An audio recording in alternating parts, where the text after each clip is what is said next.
earned both bachelor and master's degrees in ocean engineering. He was and still is very active in the Tau Beta Pi Engineering Honor Society, growing his school's chapter as president, and now paying it forward as a volunteer, teaching management skills to engineering students and helping to bring STEM programs to kindergarten through grade 12 students. Using his business operations and product management skills, he has brought products and services to market both within and outside the field of engineering. Now, he's been able to combine those management skills with his advocacy for patients' rights in the medical cannabis space in his current role as CEO of Cannaplan, which offers medical cannabis employee benefit programs to employers. But why would an employer consider offering a medical cannabis benefit program to their employees if, as the reefer madness mentality would have us believe, marijuana use results in employees who are unmotivated, who are more prone to injury, and who will progress to the use of opiates? Well, to address this misconception, our speaker utilized his engineering left brain skills to analyze data from the Florida Division of Workers' Compensation. Sharing with us how medical cannabis impacts workers in Florida is Stu Baskin.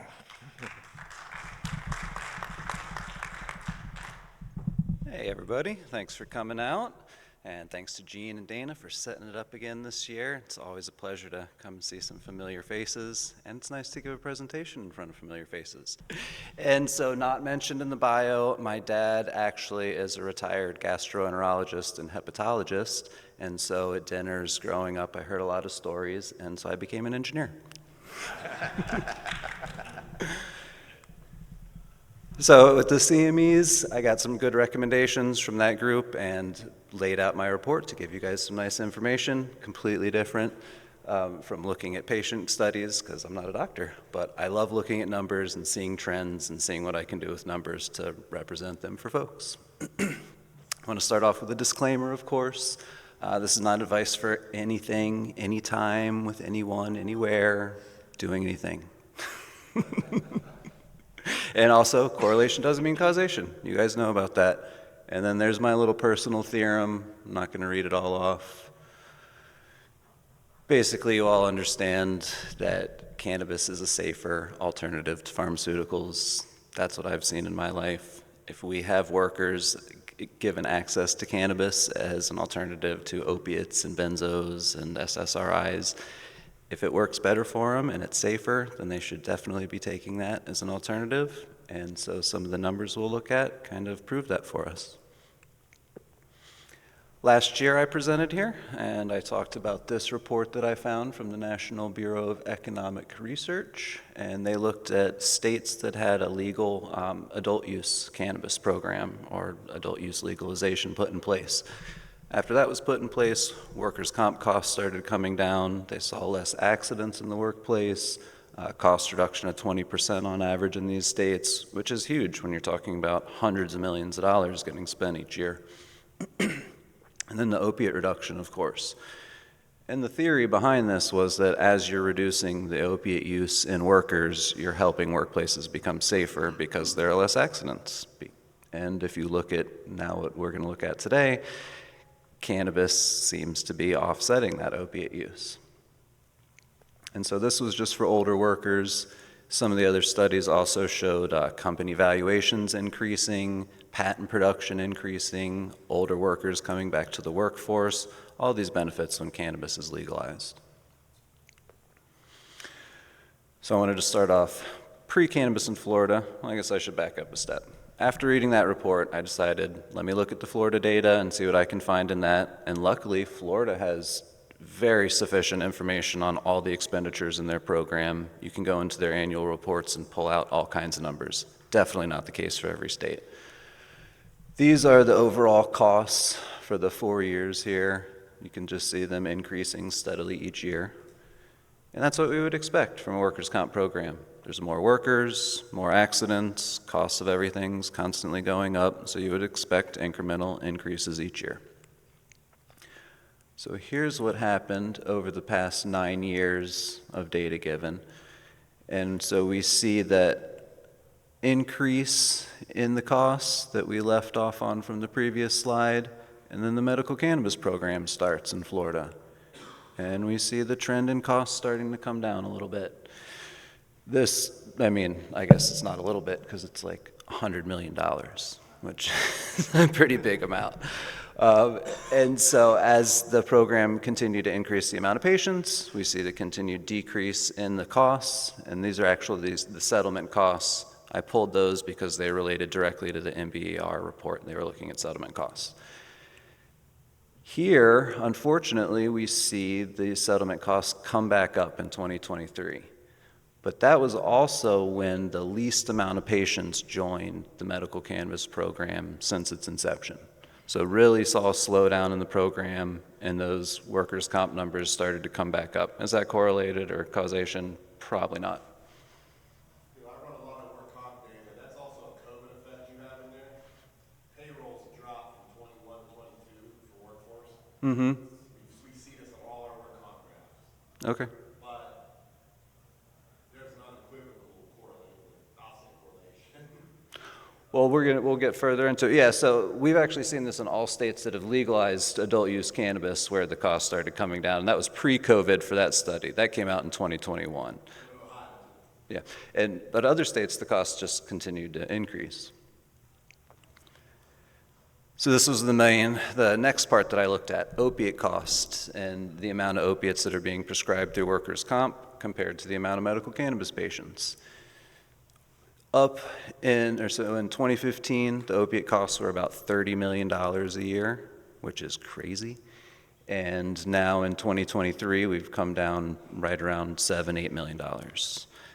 Is that all due to cannabis? Absolutely not. There are various laws that have gone into place. But what I noticed is this section, where it's the most rapid decrease in the opiates being prescribed, kind of correlating to the most rapid increase in medical cannabis patients. So I said, well, let me graph that out. And that's how that looks. So the decrease in opiate costs seem to be pretty aligned with the medical cannabis patients increasing.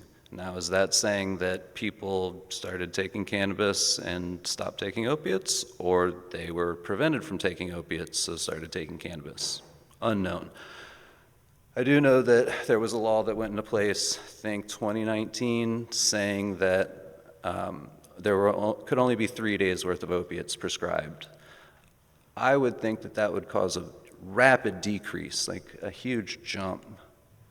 Here in 2019, you would think it would drop straight off with that going into effect. Instead, it seems like it was more gradual.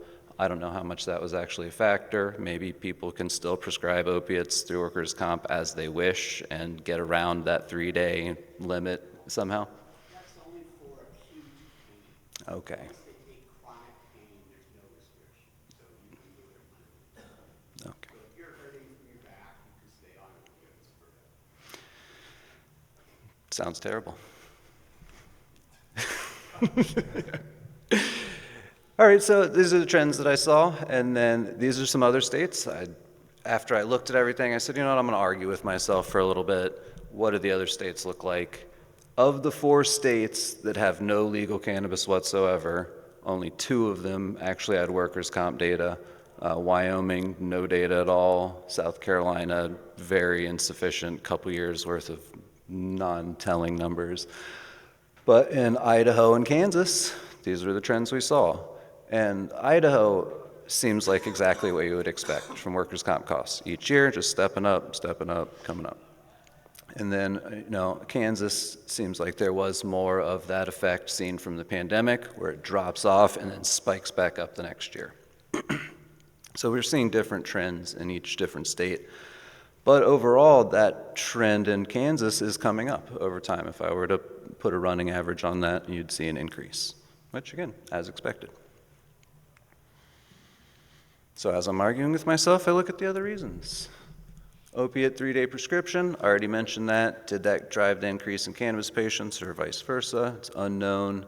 Pandemic, I think Brad, right? Is their name Brad? Yeah. Brad mentioned. The cost of opiates decreasing, I thought, okay, maybe the opiates were dropped down in cost and that was the reasoning? Nope, they went up by about 3 times in 6 years. Then I typed it into Google AI and said, why are the workman's comp costs coming down? And this is what it gave me: less claims and severity. Okay, that might be because of the cannabis, like we've seen in other states.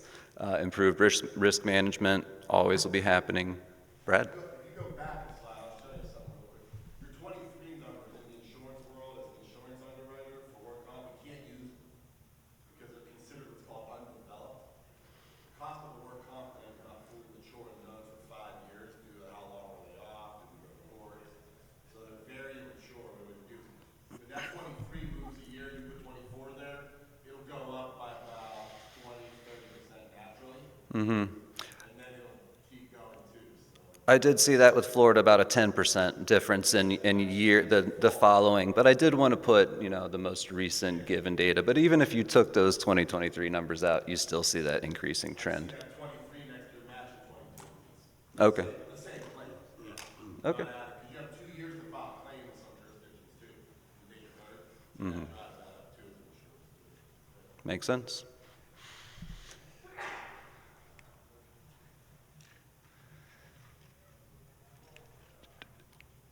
And so I just listed out, how does cannabis seem to be helping? I'm not really big on reading slides, and you can read faster than I can speak anyway, so I'll let you just go ahead on that.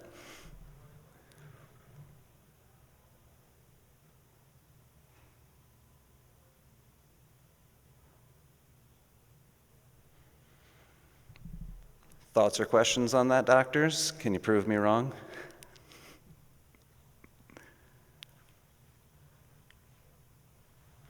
And that's all that I have for you.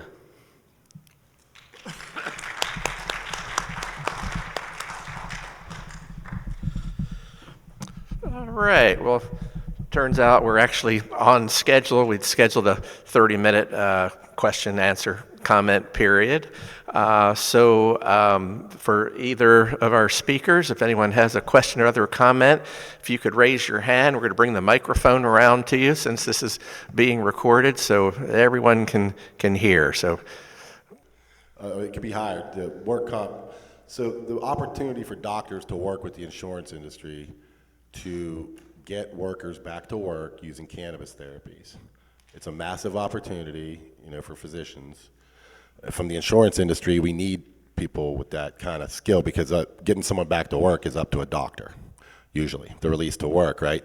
So my question to you really is, the types of employers that are using employee benefits programs that are cannabis focused, are they just right now the dispensaries and so on, or do you have any kind of manufacturers or higher risk construction companies? But there's federal laws that certain transportation workers and so on can't break, but there's a connection here that we could explore with the employee benefits focused on cannabis, as I understand it. Yeah, so as far as our members, they're mostly laborers. We haven't really been working with the dispensaries too much, but Okay. it's a market. That's where we're at, It's yeah. retail. Retail is difficult just based on their typical employee benefit programs or lack thereof. But from the workers' comp side, one change that'll have to be made is that the employee that's been injured will have to visit the physician monthly or even more regularly to get continued checkups to say you're getting better, or you still need to be on workers' comp, or you need to get back to work. And so that's definitely something that we can accommodate with our physician group. I've already talked to them about setting up more frequent appointments just to meet those requirements of the workers' comp programs and make sure that everybody's getting treated properly. And Right, we could have insurance, like we run large pools that are self-insured. I don't deal with an insurance company. The company is the insurance company. And the self-insures. Yeah, we pick the doctor's panel. Yeah, the companies that self-insure benefit by far more than, Yeah, so than I want at ones least that are working with. one cannabis-trained doctor on the panel, so that if I have a worker who's using that instead of opioids, I can get them back to that forklift driving quicker. And we see thousands of dollars in reductions of costs Right, compared to pharmaceuticals. If somebody's able to move to cannabis instead of an opiate or an SSRI, it's like $10,000 savings minimum a year. It's crazy. Yeah, I work with all the hospitals in Ohio, and we just voted, the work comp board, we are not testing nurses in Ohio for cannabis anymore. We're encouraging the use. We are a legal state. You can get your card and work with a doctor. And the employers are no longer pre-employment testing. Now we could take this other step of saying get them back to work after an assault or an injury from the back. But we need the doctors to get them back to work because we have nobody in the insurance industry that understands the medicine clinically to say it's safe to return to work. Right. Yep. Same problem. Yeah. Yeah.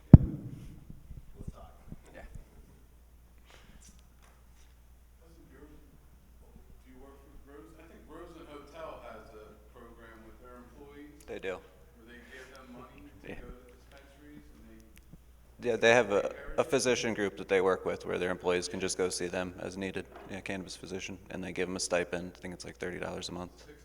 Oh, 60, nice. Yeah, and then you use that and then whatever else they spend, they pay cash themselves. Yeah, it's a great internal program, and I bet they save a lot of money because if somebody were to have a prescription for Xanax, the cost difference if they were to switch to cannabis is. They still do everything else, they Yeah. just take that as their medicine. Yep.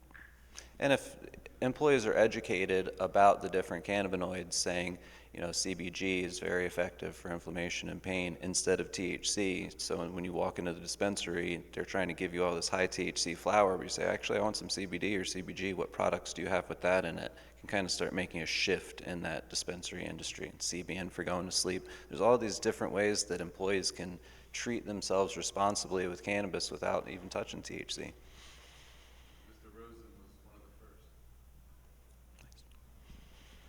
Yeah, this question is for Mr. Baskin. So I was wondering, have you seen an increasing amount of acceptance on the HR side? I know you also attend HR conferences and other events as well. Have you seen any trends toward that in the last couple of years? Absolutely. So yeah, I go to the HR conference, HR Florida each year. It's coming up in August. The first year I was there, had the stand set up, and people were going by, and they said, we would never offer that. Said, we're never going to give our employees cannabis. I said, okay, it's your decision. And I said, do you have any free samples?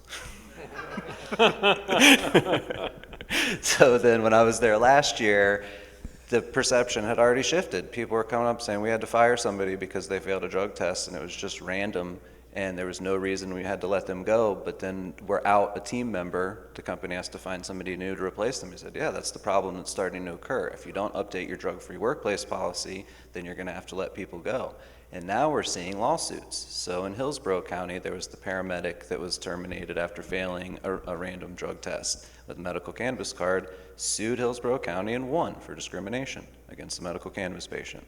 So now there's kind of the onus on public municipalities to say, okay, if you're going to be a medical cannabis patient, we need to write something in to protect you, or else you can be fired after an accident, and then we get sued because of our outdated drug-free workplace policies. So that's something CanPlan helps with as well.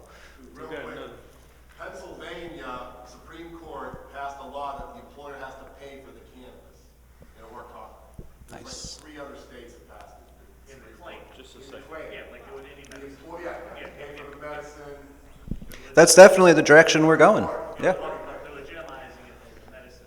Yeah, it's a third party pay for the first time. Barry's been so patient back there.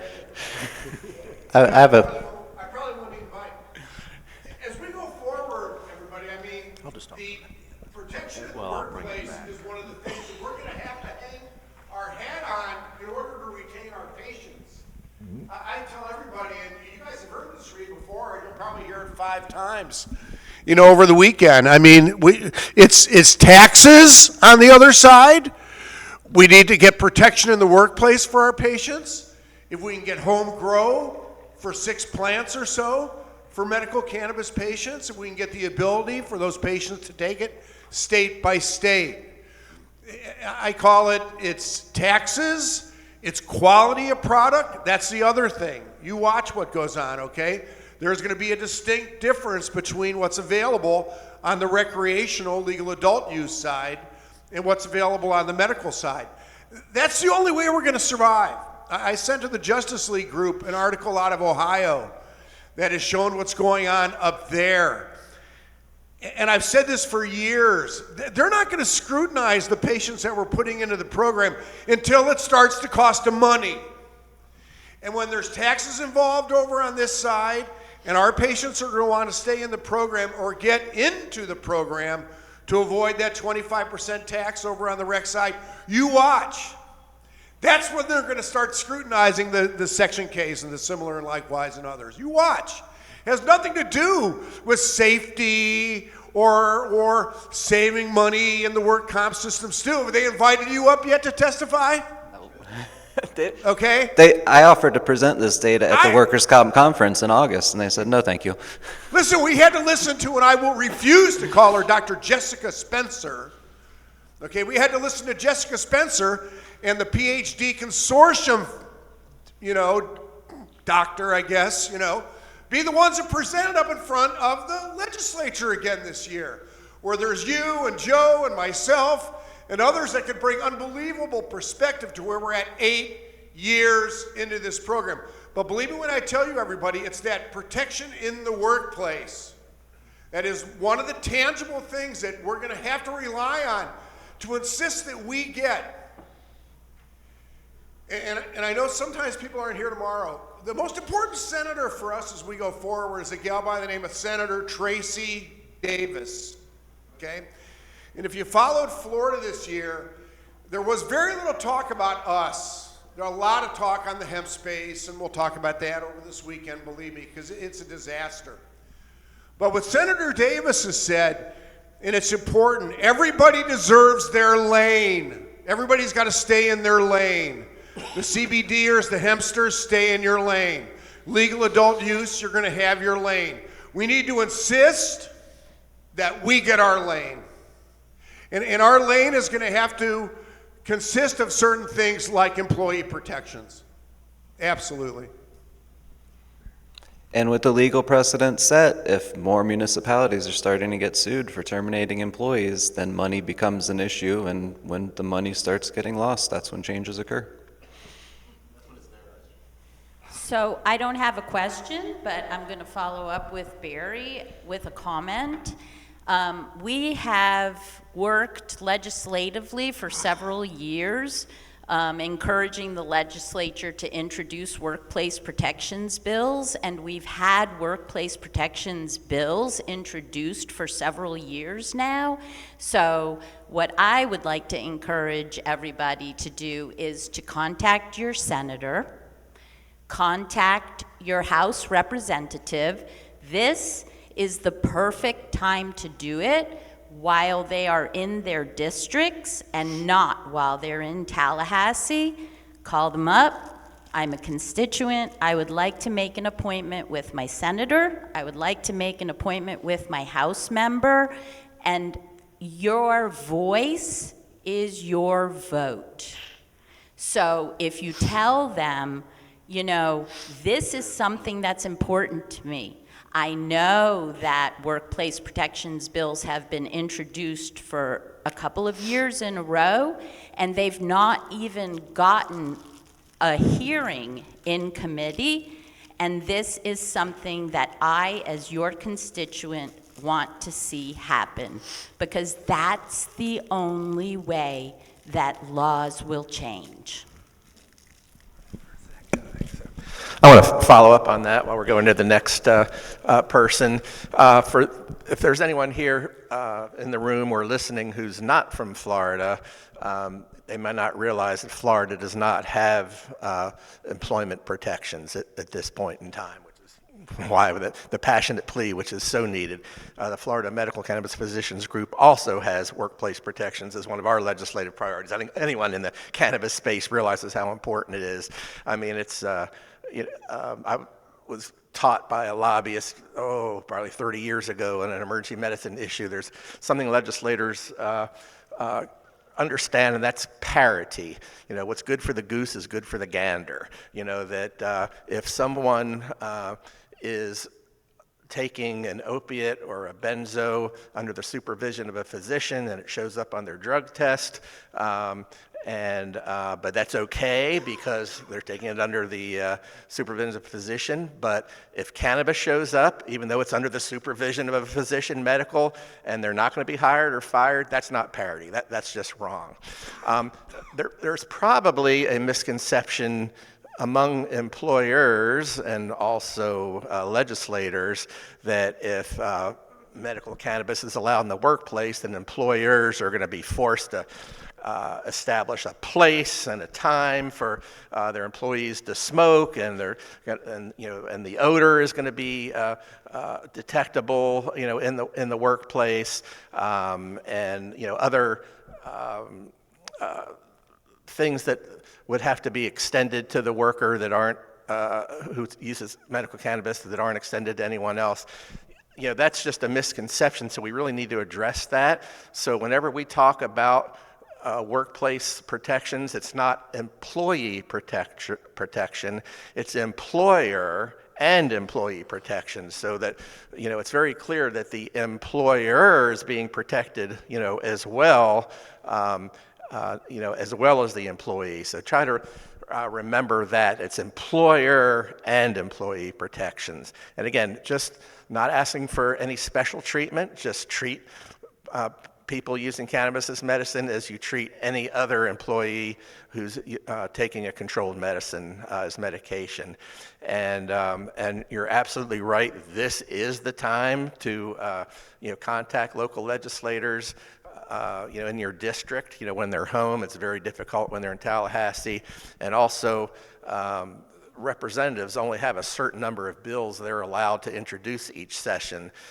So it's important to talk with them early to see if we can get any interest to be one of their 6 bills or however many bills they're allowed. The Senate's allowed more. But it's just important to establish a relationship with local legislators, offer to be their resource, and but we really do need to get the employment protections for both employers and employees fixed here in Florida. One of our patients worked for Publix for decades. He was a trainer, outstanding employee, never an issue, but a fellow employee got mad at him, knew that he used medical cannabis, mentioned it to his supervisor, who felt a need to do a test, even though it wasn't based on performance. Sure enough, it showed up for the THC, and he was fired. That's just wrong. We really do need, it's very important to do something about that. All right, next, any other question? Next question? Well, actually, I have an anecdote that it's going to explain one of the problems. I was asked to be an expert witness in one of my patients who got a DWI and was told he is not allowed to use medical cannabis while on probation. He appealed that. The judge decided that since I was not prescribing marijuana because it wasn't a drug, I was only recommending it, that even though the law says you're allowed to be on drugs during probation, like benzos or other things, but she said because it wasn't a real drug, she didn't have to approve it. So medical marijuana isn't a real drug. It doesn't have the benefits. People can say, well, you're just recommending something. You're not prescribing it. You're not supervising it. We're not going to pay for it because it's not an approved medical drug. And that's what we see with workers' comp too. So when companies get the claims, if it's not an FDA-approved drug, and they're on the side of companies that say we're not going to approve anything we don't have to, they'll just say that it's not approved. But forward-thinking companies will say, okay, we can go with this.